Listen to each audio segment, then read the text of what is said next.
anytime I get to go abroad and meet new cultures and people and tell stories, I'm so excited. And that's why I was so excited to get this, is because this big trip is I'll be going to Istanbul and in Turkey and to Rome. So to bring something like this and my cameras is a whole new way to tell some stories. And and they always say, if you do what you love, you never work a day of your life. I'm like, you work twice as hard, but you love it. And that's what makes the difference. It's funny. I think, it's like for a lot of us, we're trying to find our place in the world and connect with our group. And once you kind of get into that mindset, like meeting you at NAB and stuff like that, it's like, that's our kind of space camp. That's our Comic-Con. For us, it's a gathering of like minds and creatives and stuff like that. It's like, oh, what are you using? What are you doing? How are you telling this? And it's like, and telling each other stories and finding out what we're using. It just makes it fun.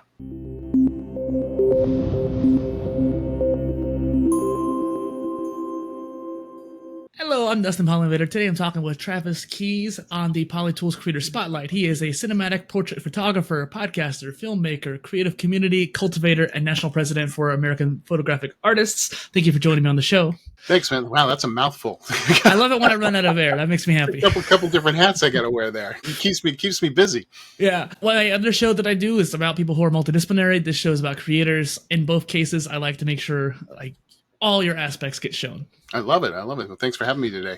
Thanks for coming on. You and I met over at NAB. We were having a great conversation there, talk about content creation and photography. And so what got you started as a creator overall? You know what? That's a funny thing when you say, I think the term creator is kind of new for us all. And I think all along we kind of are either kind of born with that storytelling gene in our body and in our mindset. And I think that was always there for me, wanting to capture moments and share stuff like that. So I think it's always been there. But in terms of professional wise, I really kind of started out in film and TV and owning nightclubs and bars. And that was always, kind of creating the stage and telling stories. But it's about 12 years ago, I made the move into a full-time professional photographer and never looked back. And I think the photography angle is going to give a unique POV for the audience here, because I think I've talked to videographers, I've talked to filmmakers, but I haven't talked to photographers really just yet on this show. And I think that you have a lot to offer and a lot of different factors. I think it's interesting too, because whenever we talk about content, we think of like the traditional written audio and video, but photos are content too.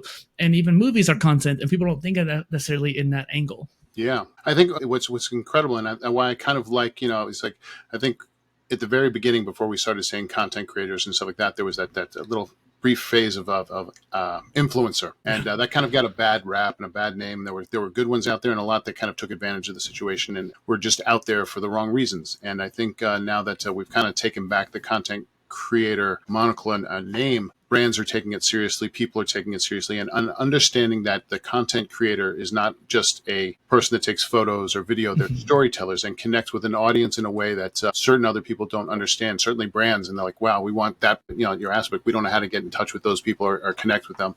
And there's a certain authenticity and new kind of branding that content creators bring to their storytelling, and that earnestness and coming a real place and not like, oh, I'm here just to sell you something. And I think that kind of changed everything. Like you said, the influencer word was a little bit tainted because it was the people who are trying to sell. I think Gary Vee said this at one point, but a lot of people say it like marketers ruin everything. And the marketers of the influencer world were trying to sell. And so the real influencers, people who connected with their audience, told the stories, had a community, they got kind of shafted by that. There was a great commercial, and whoever came up with it, you don't see too many great commercials nowadays, but this commercial was great. It's like, there was, someone out there in the video. I'm like, hi, I'm here at this wonderful, beautiful spot for the first time talking. And then, you look back and there's a line of people like, hi, I'm here. It was like one after another. And it's just like that spoiling of what's so beautiful in life sometimes. Is like, I remember when I went to Venice for the first time, I was so excited to get there, like the canals and the water and the age and the history. And everywhere I went with my camera, there was 5 million people. And I was so discouraged by it. And it killed me. And then I had this wonderful idea, like, I'm going to wake up at like 4 a.m, go to these places that normally are mobbed in the afternoon. And I took one picture with the crowds there, and I took one picture when the crowds weren't there, and I put them side by side, and it got picked up and used. If we're able to I think that's the wonderful thing, is if we're able to see and allow us to let others tell us their story and see the story, we start seeing things that maybe, we turn things into gold sometimes when they're not so shiny. Yeah, you're making me think of taking moments of like, if there's ever a moment to take a good photo too. And I'm even at the conference, for example, a lot of the time, these big conferences, even the smaller ones, they'll record the sessions, but they will never share it with the people who are actually presenting or on the panels Yeah. or something like that. And so I've got into the habit now, especially for friends, of taking quick photos, even if I'm not a photographer, right? I'm not great at it, but I try to find the right moments, and that way people who are speaking on stage can share their story elsewhere outside the conference. And I think, it's like, and I'm a filmmaker. I went to NYU Film School, and, I photography at International Center of Photography. And, I think all of us are always, if we allow ourselves to constantly grow, it's like, and when we start out and you're saying, I'm not a great photographer or something like that, we all start somewhere.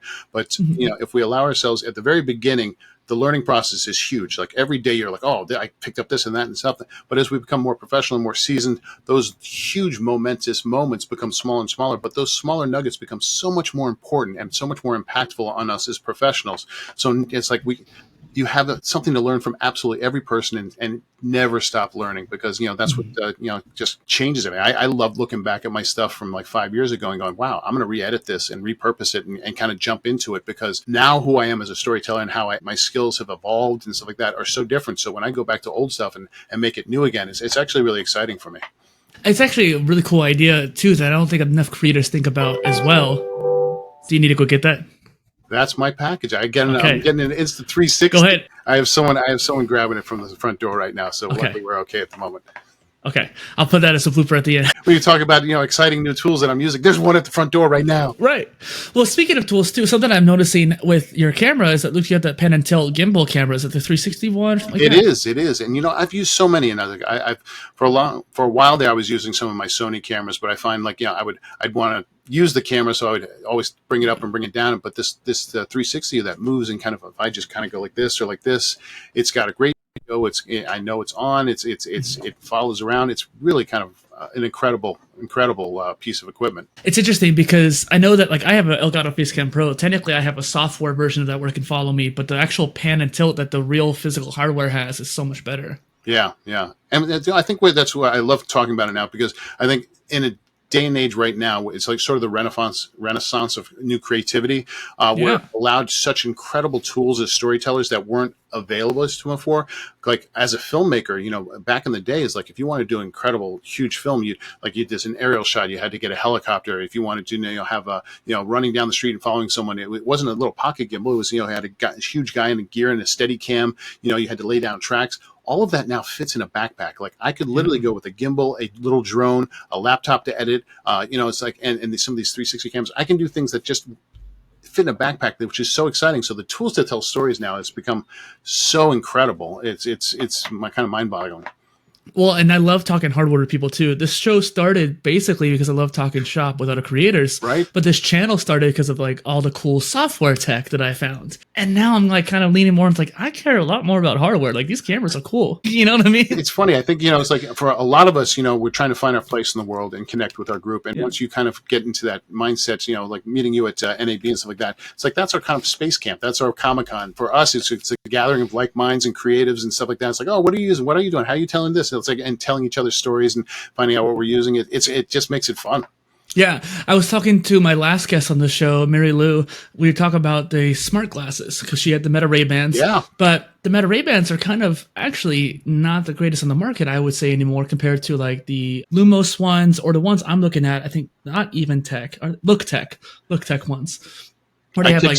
I think you and I were talking about those. Yeah. I had a pair of Metas, and it's like obviously Metas were great because they were kind of the first to the market, and stuff like that. And I got to tell you, I thought them myself. I'm like, how good they can be. But I'm actually pretty surprised at the video and seeing what's going to come down the line in the future with these things is pretty amazing. That I can go to like France or Italy and they can translate the audio and see what people are saying and talk with them. And that opens up a world of just. I love to travel, so for me that's incredible. Same here, exactly, Travis. And there was another smart glass that has like a little green HUD on the inside. And those have like the little. I think we talked about that too at the conference. But it was funny because I think about that as the teleprompter, like, I don't use teleprompters really, and I don't want to buy a big old Elgato one or whatnot. I would Yeah. think that would be a lot more useful. I am wondering, I want to do the test and see, like, is it going to be so small or not big? Am my eyes going to shift? Or like, I was like, what is it going to look like? Or maybe just get the transition. Was like, why does he always wear glass sunglasses when he's talking? Well, I like how some of them don't have the actual like dark lenses. I always get the transition ones because, when I'm inside, it doesn't look like I'm like, oh, look at this affected guy wearing sunglasses indoors. It's funny because people have not, like, this is just tangent here, but people have not recognized me with the glasses on. I only have the Bluetooth ones right now. I don't have like the middle ones, but even the Bluetooth ones, I'm listening to podcasts or whatever, and they have transition lenses too, and they were like $30 on Amazon, so might as well. But people see me and are like, I couldn't buy. Are they good? I saw that I got $35, and they kind of do the job for now. They do the job, and I wanted to get in a habit. I mean, they're not terrible sounding quality. They don't have a good enough bass, and you have to kind of turn them up too loud to really hear enough in a crowded area, which means other people can hear noise. But not everyone can actually hear what you're listening to all the time. So that's and you have to think these are the first iterations. This is the worst they're ever going to be. They're only going to get better and better and better. And I, that augmented reality and all that is going to just kind of be incredible. It's like, geez, when I'm walking around, it's like you never want to look like a tourist in a foreign country, but when you're getting like heads up directions, like take left, you don't. It looks like you know exactly where you're going when you don't. Well, and don't get me started on those AR ones, because these AR ones have so many really cool, like, just screens ahead of you. I'm debating in my head whether or not to get rid of my actual monitors and just go with one of those glasses. Have you played with the Meta, like any of the Vision or any of those type of things? I haven't had a chance to actually play around with too much. I mean, I've messed with Oculuses in the past, especially for like escape rooms or something like that were virtual and stuff like that. But I haven't had a chance to actually play with some of the newer ones. I think the Meta Quest 2 I've played around with a little bit, but I don't. I have the Meta Quest, and it's is it the Meta Quest 2? Yeah, no, I must have the 3. And getting those big screens and multi things and being able to do that, in a reality, it's pretty wild. It hasn't taken the place of my monitors yet, but it could soon. So we're speaking of different tech here. We talked about your camera. Yeah. What are some of the other stuff you've been excited about when it comes to hardware? Today, actually, you heard my doorbell ring a moment ago. Whether you cut that out or not, or just leave it in there, because why not? That's life and reality. I'm getting the Insta360 X5 today. And there's a lot of potential in that. I'm seeing want to do some incredible stuff with that. To be able to kind of shoot every angle and then go in and pull your shots and do keyframes and kind of go. It's an incredible tool. And then there's the possibility of doing roundtable interviews where you're filming everybody at once, and there's the travel and there's shots you can do with that. Obviously, in national parks and stuff, they have to take drones. You can use these long selfie sticks and make it look like you're flying a drone, and the shots are out. So I'm really excited creatively.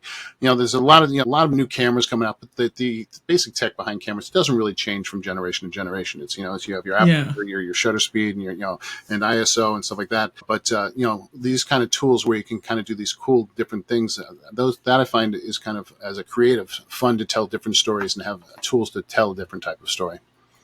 It makes me think too, when you have that 360, there's a really cool product. I'm trying to see if I can find a good picture. I'm going to share the screen actually, just so you can see it, because if you do a 360 camera and then combine it with this recording tool, it's like a little pod. They have 4 different mics, and it sends into the cloud and has like a whole editing system and stuff like that. And you can get rid of all. It's really expensive. It's 4 mics. Yeah, 4 mics, and it's like I saw it at the podcasting conference, right? But it's like 4 different ones, and they have their own little different software that goes with it in the cloud, and it gets automatically sent to the cloud. But you also have a local copy too, I think. And it's just a fascinating little device. You combine that with a little 360 camera. I mean, obviously you can get like an omnidirectional microphone too if you wanted to, but it looked like I saw the subscription model there. I'm like, I don't know about that one. I don't like the aspect of the subscription stuff too much, but I tell you, the one that I think is that I was not too familiar with, that I kind of sat down and talked with at NAB, was the Oculus Clips. Opus Clips.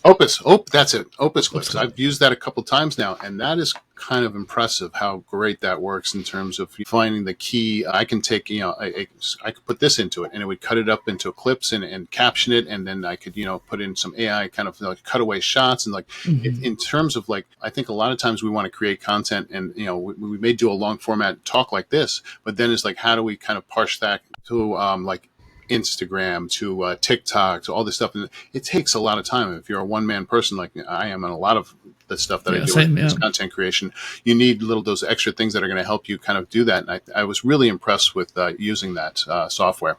Yeah, they're a partner of the channel. I love Opus Clip. Yeah. It's one of those things where every episode I toss into there, and I actually give you the access to it too, so if you want any clips.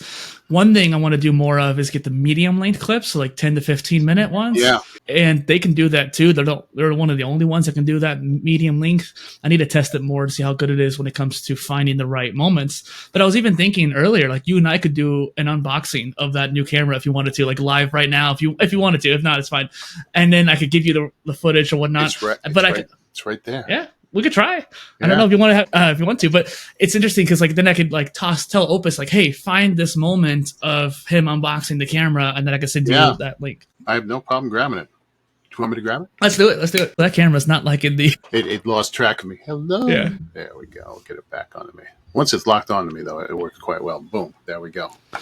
Let's see how good it does on products with the new 360 box. That's what came today, which is kind of cool, man. So yeah, this is. I'm glad this was sent over. I'm looking forward to playing with this. I always love playing with new tech, you know what I mean? And finding new stuff that comes in and you're excited for it. Like even I told you before this call, I got that MagSafe thing for my phone, and I got that in the mail, and I was just excited to play with it. And, the thing is, what I found is like, there's so much great gear out there, but if you're not going to take it with you and, it's like, I like to be, especially nowadays when I'm like on the go and doing different things, I want things that are really portable, that'll fit in a knapsack, that aren't going to weigh my back down and make me, wake up sore the next morning because I carried it all day and stuff like that.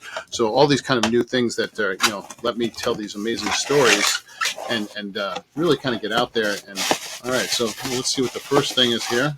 Looks like we got a selfie stick. Oh, nice.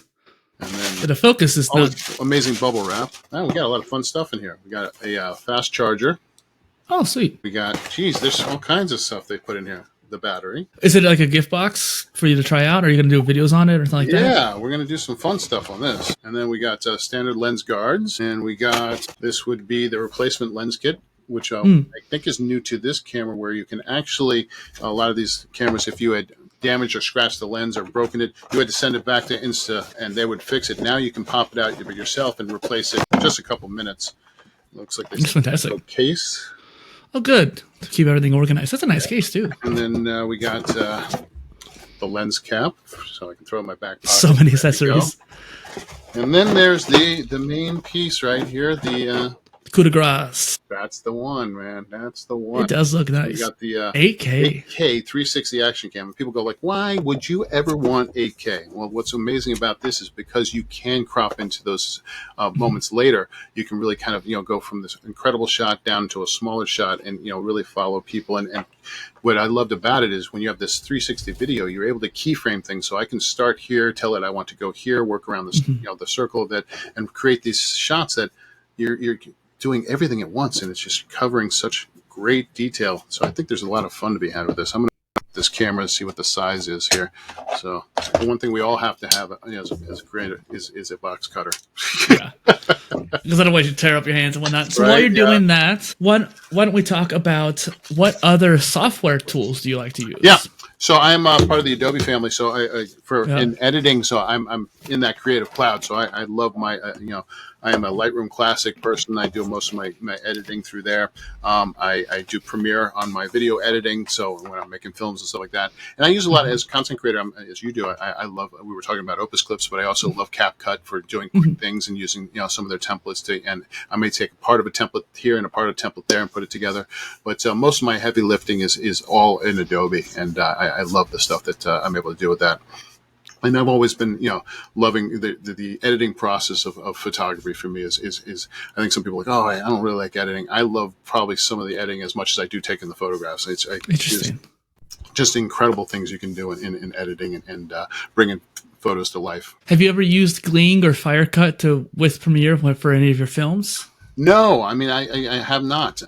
always looking at new stuff, and I know there's so much great stuff coming down the pipeline. We have all these great tools and stuff like that, from DaVinci to all this stuff. Yeah, I initially started out on Final Cut, and then went over to Adobe years ago, and I feel really just at home in Premiere editing and stuff like that. So I love using that, and I just the way Lightroom works together with Photoshop, it's really an ecosystem I enjoy being in, and having that catalog and being able to keyword things and search for photos and doing all that stuff in my Lightroom. And I do about probably 85% of my editing in Lightroom, and it's only when I have to do some heavy lifting or retouching or some composites and stuff like that I go to Photoshop. But Lightroom has come such a long way, and you have Lightroom Classic and Lightroom started off as like, we don't know we want this to be, we want it to be a mobile sort of thing, but now it's actually becoming almost, it's almost right as equal as Lightroom Classic. And I think at some point there's going to be polarity, and that there will just be one program probably. But I can take my and iPad and be traveling and not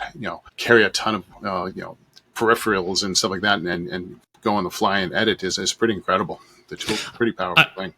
I remember at NAB there was a lot of really cool features Adobe announced. Is there something you're looking forward to? I think as we bring in this whole world, it's a whole other wild west of AI. I think AI is a tool that Adobe is incorporating a way that hopefully there's going to be some great. I know certainly in the video aspects, when we have these tons and tons of clips, and like, I don't know where that is, I can actually say, well, find the red shoe that was dancing on the floor, and it will actually bring up the clips and find them for me.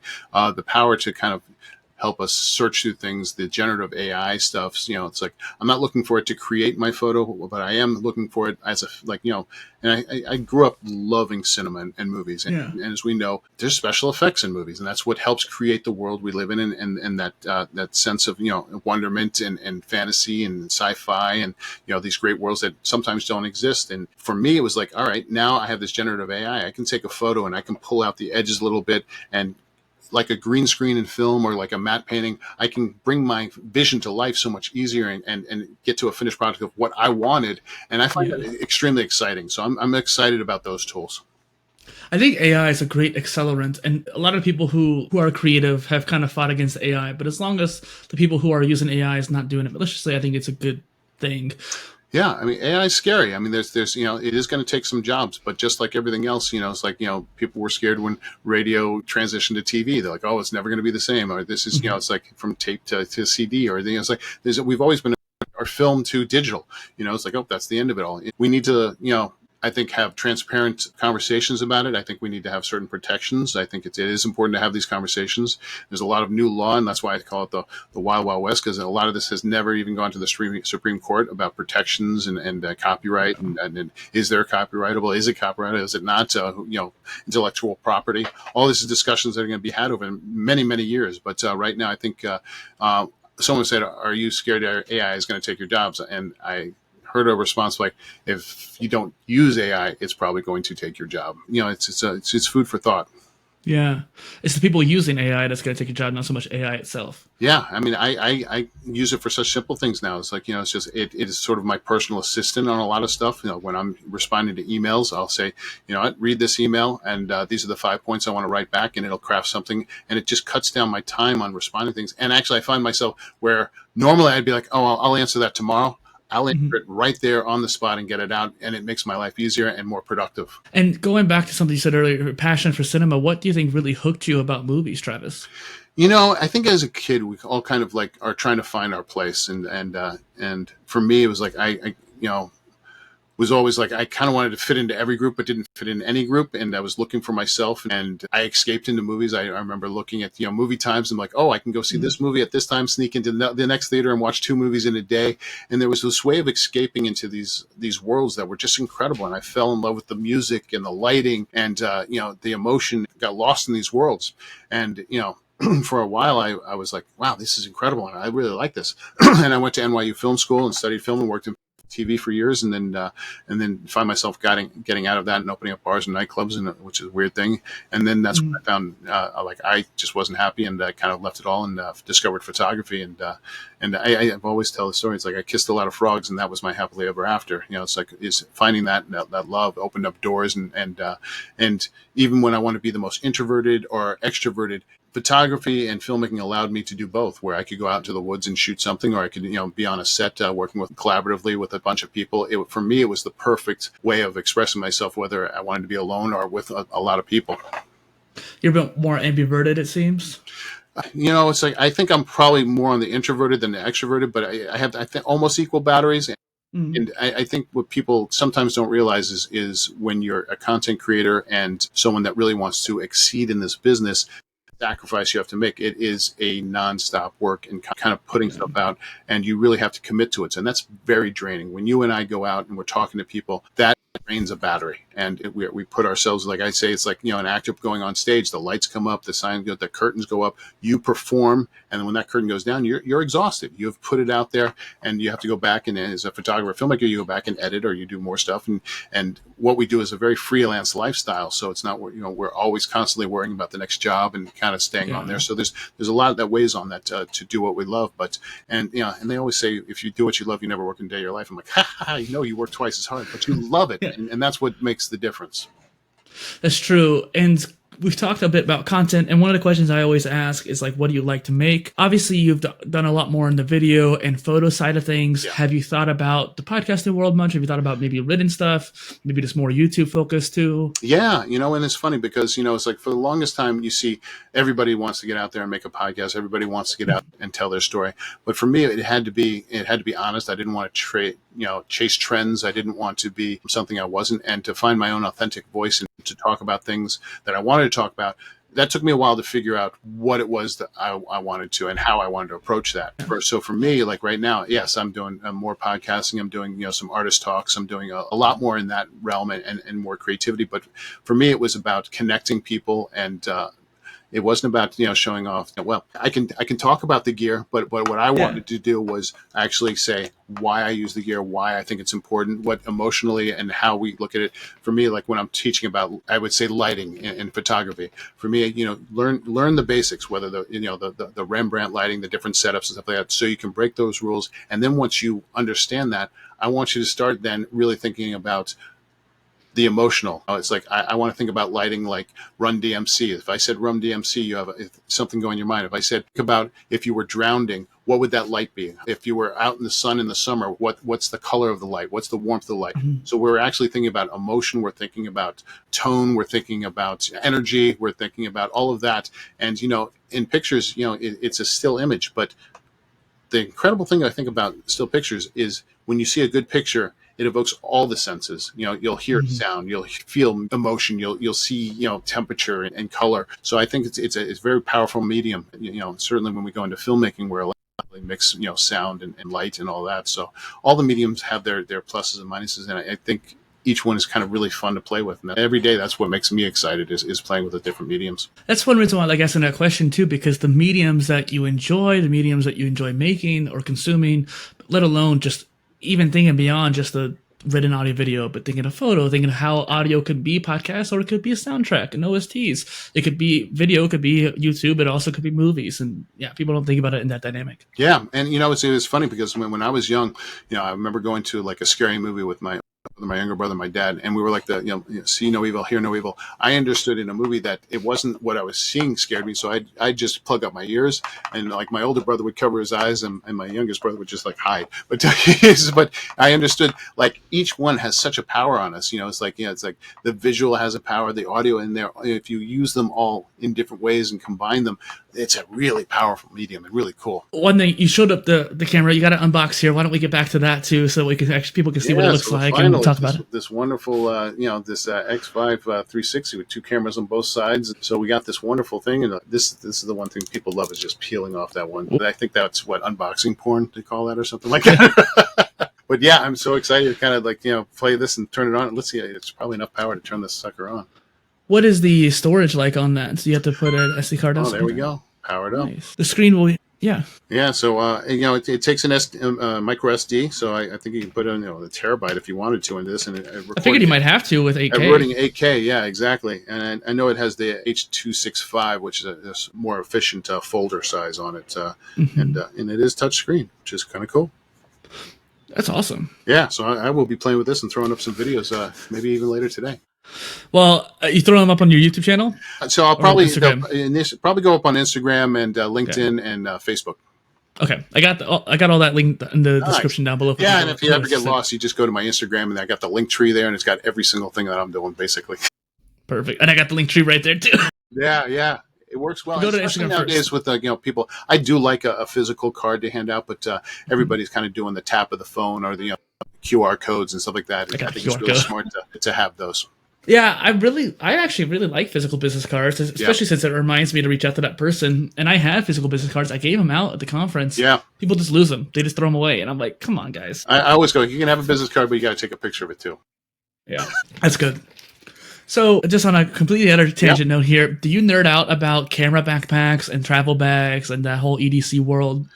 Man, everything to me is like a playground. It's like where Yeah, some people may go, find their fetishes in different things. I go into like B&H music store, music B&H camera, and like I'm like, oh, look at everything from cameras to audio to lights to it's like, yeah, I love technology. I think it's such a fun thing, and I'm always looking for what's next and stuff like that. From the next Apple Watch to to the next iPhone to whatever. Even these foldables are getting so cool now. That so you can put these foldables in your pocket and have like almost a tablet and a phone all in one in your pocket. I think. Getting really exciting, and the next future of the glasses, like we were talking to, all of this is, it's just like what you can have in your pocket nowadays is so cool. well, and I was thinking about the bags that kind of carry all that because I love travel backpacks. That's something I nerd out about. So this question's kind of We're all from my looking for the own view. perfect bag, and I don't think it's been Yeah, out there yet. And unfortunately, like different bags for different situations. But yeah, I am a big fan of Peak Design. I think they do make some stuff great, and it's the first time I've actually invested in a new luggage carrier that they just came out with. Which had you can swap cubes inside of it, so it can become a travel bag for clothes or for cameras, and I was exactly. really excited about that and kickstarted that. And I was actually Kickstarter on their very first, messenger bag years ago. Mm. And a good company, like I think it was like 2 or 3 years later, just one zipper broke on it, and I could contact them. Like, where can I get this fixed or send it? And it's like, there's a number inside the zip pocket. Give us that. I gave it to them. They sent me a brand new bag. Didn't ask for the old one back. I'm like, that's the mark of a good company. And people Yeah, that make good quality stuff and stand by it. And it's harder to find that nowadays because a lot of us don't want to spend $500 on a bag or $500, but it's like when you buy that first iPod and you're like, you spent $30 on it and it breaks and it doesn't lift. If you had initially spent that 300, on a carbon fiber or something like that, my Manfrotto I've had for 10 years now and it's still in great condition. It's like you spend once and but we have to stick to our budgets. yeah. Well, and while I don't have a whole bunch of camera gear to bring with me, I do have like my computers and my Yeah. webcams and stuff like that. And so I thought about getting one of those camera pouches to put in my travel bag or something like that. And then people are saying these camera bags, they put their compression cubes of clothes right next to their camera stuff. So it's interesting. Yeah. What are you using nowadays for computer with you when you're traveling? So I have a Microsoft Surface Book laptop that I mainly use for my computer, but I have a mini PC. Actually, I have a couple. Yeah. And so I figured that I could just bring with me. I need to get a portable monitor to take with it, but literally my keyboard, my mouse could take up very little space. The computer itself, I don't have a good example per se, but the computer itself is only about this big, like I've maybe a couple of seen them. Yeah, Lunchables. Yeah. every once in a while, I'm going down the rabbit hole on YouTube, and they were Yeah. ordering some of these those little personal PCs from Temu. I'm like, will this one work? And I was actually surprised that some of them did. It's interesting because let me see if I can just open up a picture because I want you to get a good idea of just how small it is, and people watching it too might. Yeah, they're not much bigger than an Apple TV. Oh yeah, Yeah. I mean, I think some of them are a little bit smaller and some of them a little bit bigger. This one's kind of medium. Let me share my screen Yeah. here. I don't generally share my screen much, but today feels like a good day to do it. Oh my gosh. So that's Yeah. the computer right there, and it's just like it's so tiny. I could just put it in my bag with a little Ziploc. I Or love the whatever. little keyboard, and you got the right kind of vibe on the joystick lighting up. It's very cool. Yeah, yeah. But it's interesting because when you have something like that, you get a little camera case, put it in Yeah. there. Yeah, I The digress. portability is great. I mean, the other day, like I had my desktop go down, and luckily I got this new HP. Yeah. This thing is incredible. I could not believe how powerful these are with the new AI and stuff like that. These ZBooks are insane. And Mm-hmm. just I was able to just instantly plug it into my monitors and power a couple monitors, and it was powerful to do all my editing. And like, it's the first time I really felt like, oh wow, this is really and it was the right size. They sent me a 13-inch at first, and I'm like, oh, I was doing a talk for the Adobe, and I felt I was small and squinting up on stage. Oh man, I look like grandpa up here. 14-inch, you don't think like that 1 inch makes a huge difference, but it does. There's plenty of people in the comments saying any inch is I good know, inch. right? It's a loaded response there. But yeah, it's these little things that allow us, to really kind of get out there and be mobile. And that's funny. It's like we don't want to be stuck in our own houses all the time. Although I love being back in my own house when my creature comforts of home and stuff like that. But I love to travel and get out there and experience different stories and people and anytime I get to go abroad and meet new cultures and people and tell stories, I'm so excited. And that's why I was so excited to get this, is because this big trip is I'll be going to Istanbul and in Turkey and to Rome. So to bring something like this and my cameras is a whole new way to tell some stories. Do you mess around with the Pocket 3 lot? The Pocket 3 I love. It's small. I don't use it as much as I should, and I should, because every time I run into creators that are out there, I'm using it, like, why don't I use mine more? It's like, and it's such an incredible tool, and to have that good a picture and have a gimbal and a steady image when you're running around, and it's so tiny too. And one of the things I love about DJI is they so seamlessly worked in their mic system. Mm-hmm. That I can have, I don't need a transceiver, a receiver. I can just use the two mics, and it syncs either with, the Pocket 3 or my Action 5 or something like that. And you just literally, I can start an interview in 2 seconds. I'm like, put on the camera, put the mics on the two people, and we're ready to go. That for me is, it's like, I hated, when the first drones where you had to attach your phone and stuff like that. Yeah. When they make it easy for you to just to get up and get into the air or set up and just start recording, you tend to do it more. And it's like, it's like they say the best camera is the one in your pocket, the one you use. It's just any gear that you're going to travel with and use and feel comfortable with. You don't need always the best thing. You need the thing you're going to use and actually get out and make good content with. So, someone's saying, oh, no, you got to use the brand new Sony A1 II, which is a great camera, don't get me wrong, but you don't need to spend $6,000 just to make good content. You can do stuff on an iPhone. I'm blown away constantly how good the video is on an iPhone nowadays. It's better than it should be. That's for sure. Yeah. Well, and I have a Google Pixel, and they are known for their photos, and iPhones are good for the video. And I just love having the idea, just like you said, having your phone, having a pocket. Last year at NAB, I brought way too much equipment for me. The company I was with. Yeah. So I learned my lesson this year, but I kind of should have brought more. One thing I've been really wanting to do, maybe you can get some advice on this, is I wanted to conduct more interviews at conferences. I think it'd be such a fun way to make content just real quick. Make a list of questions, call it a day. And that's, I got to tell you, I bought the Action 5, the DJI mic system, and I would set that up.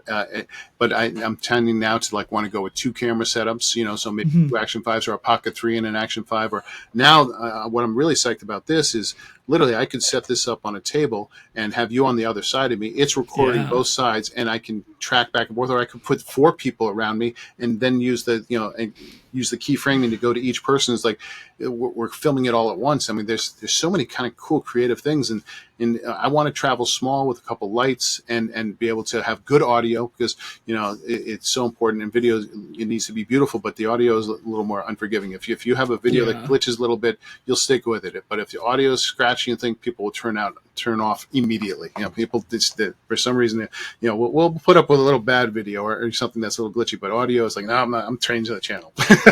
Especially with podcasts or interviews like this, people are probably listening to this route. They might even have the YouTube video open, but in a different tab, and listening to it as they're doing something absolutely. else. And then that's sort of the cool thing about recording the way you are.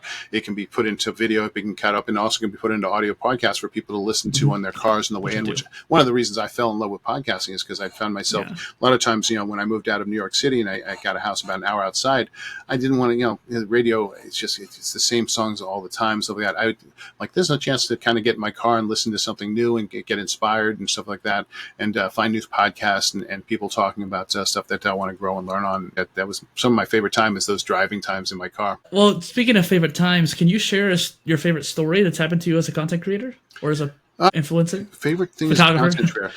I don't think it's so much a favorite time. It's that being a content creator and allowing yourself to see and listen. I think sometimes we forget when we're traveling or we're meeting new people, each person has such a good story to share. And when they share that story and you're open to seeing things, like now I'll notice things across the street, or I'll notice, people, and I'm like, oh, I wonder what their story is. And where I would just walk by them, I might actually stop them and say, hey, you got a minute? You want to sit down and talk with me? And it opens up a world when we get to see things and travel and experience that. It's that storytelling. It's that allowing ourselves to see the world and experience it and capture it. That's what I love the most. And for me, that's really kind of the most rewarding thing. I think that really too, just having that moment of interaction with somebody like you and I did at the little mixer or something like that, literally just random moments like that just add up over time. And that was a great thing, is, it's like, here we are in this one place. And normally the younger me, I would walk into a room like, oh, I don't know anybody here. I'd go stand in the corner, and then eventually I'd just go home.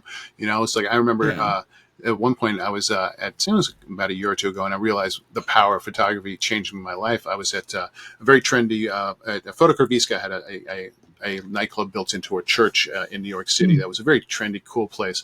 And a friend that I knew was doing a liquor launch party there. And I walked in. I didn't know anybody. There was all these fabulous people and models and all this stuff. And my first instinct was, I'm going to get out of here. I don't know anyone and stuff like that. But I had my camera on me, and I just started walking around taking, started taking pictures and then showing people. And by the end of the night, I had all these new friends. I had people like, oh my God, come over here, meet this person. It's like, and show them my work. It was that entrance for me to say, hey, let's talk. And it's I think when I'm traveling and sharing that and being honest, like, hey, look what I do. I want to talk to you. And it's not exploitive or anything like that. I just want to, have a real moment with those people. That kind of changed my life. I definitely think that there's a lot of people who go to conferences and who feel that way still. And I try to look out for that and try to be the person to talk to them first, because at least it helps loosen them up. But I think even from the beginning, when I started going to conferences, while there was moments I felt nervous, I was like, there's so many opportunities here. Like, it was more exciting than nerves, I feel like. Well, also, I think we go in and, it's like suddenly you may see someone like, oh my God, I watched his videos all growing up, and he's got millions of followers and stuff like that. And we have this imposter syndrome that I don't belong here. And, that's I think kind of the saddest thing is that, and that's the one thing you have to get over, is no matter where you are, you do belong there, because your story and your unique experience is one that no one else has had. And you have to really understand yourself and be open enough to say, this is who I am. And this is why I should be telling the story, because no one else is going to see it through your eyes the way you have. Yeah. It's like, that's what I love about photography. I can put an apple on a table, put 5 photographers around it, and they're all going to take a different picture, unless someone's chasing a trend and following someone else and learning. So, but if you're someone that really wants to explore, you're really going to kind of, and I think that's one thing I have to remind myself the most, is when I'm photographing or talking to people, my first instinct, like, of the shot, to say, all right, take a step back, go to the right, go to the left, recrop it, do your second, third. And maybe my first instinct was right, but sometimes you take a beat, take a moment longer to explore it. I think we're so used to rushing. Like, I don't want to inconvenience him asking him all these questions. If they're not fighting it, take a moment, really, really get in there, dig in, and and enjoy the moment. Don't rush it. Yeah, and I think that's kind of the same mentality I try to have with these interviews too, where it's like, hey, you took the time to come out of your day to come on the show, so thank you, Travis, for that, by the way. But also too, like, see all these different stories you get to share and really delve into your history as a photographer and filmmaker and content creator, really too. It's just one of those things where I like seeing that combination of things, and you get to embody all three. Let's explore that. Let's see who you are. Yeah. And that's, that's the thing, is like, it's like, I could sit here and talk to you for a half hour, but there may be one thing you say that's going to go with me for the rest of my life. It's like, that's why I love asking people when I'm usually on the flip side and I'm asking questions. I love asking me, what's the one, kind of one thing that either your father or a mentor or something told you, that nugget, that you've taken, you either want to give on to other friends or your children or pass on. Like my dad, I always remember him saying, you have 2 ears and 1 mouth. Listen more than you speak. It wasn't that you shouldn't speak. It was like, you need to listen, is not, not always just get your point across, not always, be the one, to out there. You need to listen to other people, and you need to hear what they're saying so you can respond back and give the right way. That stuck with me. Is there something that you had that stuck with you like that? Well, just kind of on that point, real quick, when I started doing interviews, I knew that because I like to talk, I need to shut up. I don't want to be like Gary Vee interrupting his guests. I know that, like, that he kind of has that vibe on his show and people forgive him for it, but I wanted to make sure that, like, hey, like, you're talking here, Travis. You came to me on the show. Like, I want to make sure you have a chance to shine. I don't want to talk over you or anything like that. So I told myself I need to shut up and listen, like you're saying. From the very beginning, that was something I tried to work on. And hopefully I still got better at it. I think a lesson, yeah. No, I would finish your point. I want to expand upon what you just said. Yeah, expand real quick while I think of an answer for your It's question. like I'm sure it's for you too. It's like when I first started out, and I think we're always growing as interviewers. But if we have that, Mm. if we listen to our guests and we're able to respond back and really have this great conversation, that's exactly what you're doing, and that's what makes it so exciting. Because when I started out, interviewing and talking to people, I was terrible, and it's like, Mm. and then we learn to listen, we learn to kind of anticipate, understand questions, guide things, seize upon things that maybe need expansion and stuff like that. And I think it's an art form, and I love people that like you that sit out there and want to help tell stories and stuff like that. So I'm honored to be here as well. Well, I love having another interviewer as the guest because you know how it is, and so you see those moments too. So there was at least a few different times both of us saw a moment like that and orchestrated a conversation towards that, and I love that, Travis. We keep flipping on each other. Am I interviewing him or is he interviewing me? No. We can do that too. We can do a Right? version next. But I think really the lesson that one of my mentors, late mentor, Yeah. passed on to me was that he always supported me pursuing the ideas that even if they were a bit crazy or something like that. And when he was alive, it was before I started my personal brand, PolyInnovator. It was before I started my own content journey for the most part. I was blogging and I, did that for a while, but I wasn't really a creator yet. Yeah. Not really.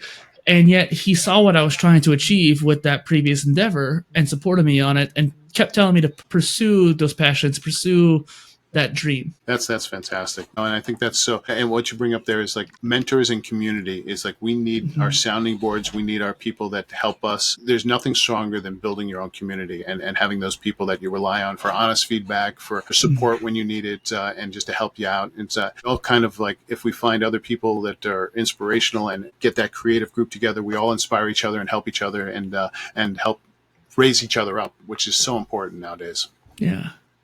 Well, I got one more question for you here, but if you need a soundboard sometime, let me know, Travis. I would be honored. Absolutely honored. I love soundboarding with people. The last question here is, what do you have coming down the line that you're looking most forward to? There's a bunch of stuff coming up. I'm doing some stuff with International Center of Photography and really kind of working on, telling your story through light. I'm doing a thing at Peak Design as well, a workshop, really letting people understand that light is a tool, that it's emotion, that it is a way of crafting.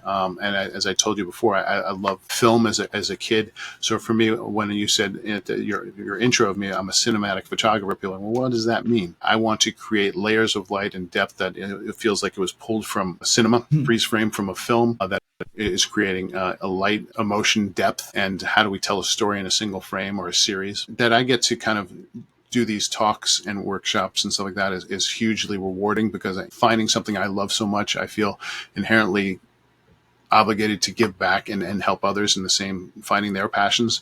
And one of the greatest advices I can give to people is if you don't wake up every day like I do with photography and filmmaking and storytelling, and inexplicably go, I have to do this because there's no other thing that I would want to do, go find what does make you feel that way because it's so important. I feel very tough for some people that, I'm not, I don't have kids right now, so I'm able to kind of be selfish about working hard and stuff like that. If you have kids, my heart goes out because that is a full-time job. And sometimes you can't make those choices. Like I got to put on food on the table for my kids and I got to look for them first, where I can take some sacrifices and be selfish and work nonstop. So, you have to find your balance and what works for you. But, hopefully you find your happiness in your work as well. That's such a great lesson for people listening in, Travis. I love that. It made me think too. I thought about this process at one point. If I were to do something else in life, like a doctor or something like that, whatever field I would do, I would still end up creating content in some shape or form because that's something that I anchor to and I want to be able to share a story or share an idea. So even if I'm a doctor or a lawyer or whatever I ended up doing, I still have to communicate through content. What would it be? I'm sure you've thought about it. If you weren't doing this, what would be the next thing? You're like, oh man, I'd love to do that. So you're flipping at a script again. I am, man. For me, I think I would be like an international DJ. I would just go around playing music and create lives. Because for me, that there's art and cultures like it's like who are we as civilizations if it was not for music and poetry and stuff like that. That moment for me, like I love like trance music and stuff like that. And you go to these big outdoor festivals and stuff like that, and that moment that DJ connects with this crowd, and you just see the whole crowd just start going in sync, up and down, and dance. Like that's a moment that makes my heart just go.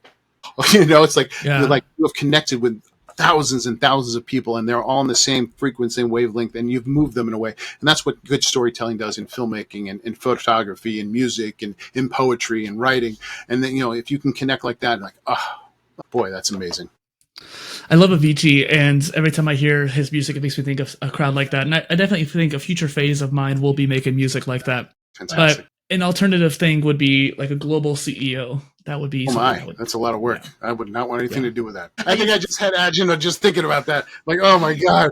I used to tell people when I was a teenager, I want to be an international CEO, a CEO of an international company driven to innovate technology and ideology. Oh, that's cool. I mean, I think inherently some people are wired differently. You have street smarts and book smarts, and then you have people like are math smart, and then you have people that are creativity. They're they're thinking left side, right side, and it's all about hands on. And I definitely was. It was always art and create. The creative process with me and wanting, whether it was drawing or painting or even writing. It's like, I think it's such a way as artists we really need to, even if we're not good writers, it's important to write and understand writing especially as a photographer. I think it's a good tool that you need to work on your writing as well.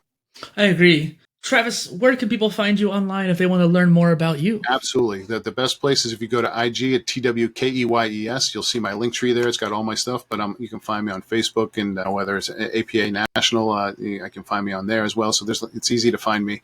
And if you want to talk out and geek out on gear and photography, I love to. And any of the creative process. So reach out. I'd love to hear from you. That sounds amazing. Once again, this is Dustin PolyInnovator and Travis W. Keys on the PolyTools Creator Spotlight. Thank you for being here. It's been an honor.